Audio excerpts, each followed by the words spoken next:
son absence sur les bancs des députés lors du vote de l'inscription du droit à l'interruption volontaire de grossesse, IVG, dans la Constitution, le jeudi 24 novembre dernier, n'était pas passé inaperçu.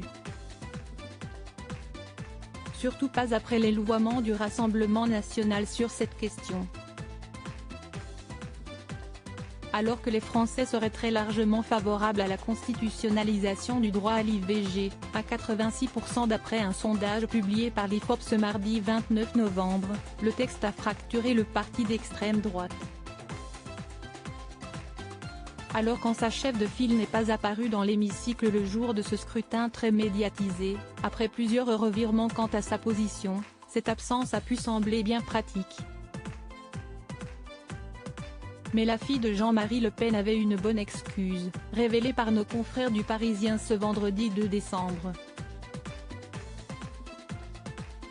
Invité dans l'émission 8h30 sur France Info, au lendemain du vote, le président du Rassemblement national, Jordan Bardella, avait indiqué, sans entrer dans les détails, que l'intéressé avait dû s'éclipser de l'Assemblée nationale à cause d'une petite urgence médicale qui l'a empêché de participer au vote. Le Parisien a obtenu une information plus précise, Marine Le Pen a été retenue plusieurs jours dans son domicile en raison des suites d'une opération urgente à l'œil.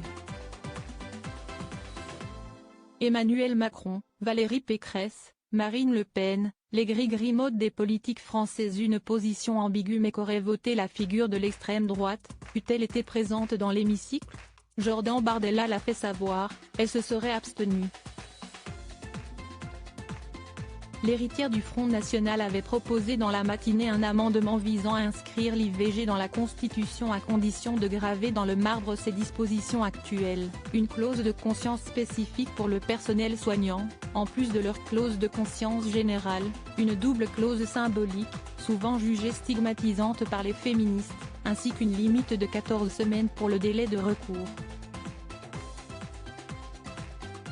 Un revirement inattendu de la part de celle qui, en février 2022, avait voté contre l'allongement de ce délai à 14 semaines et qui, 10 ans plus tôt, avait scandalisé en évoquant des avortements de confort.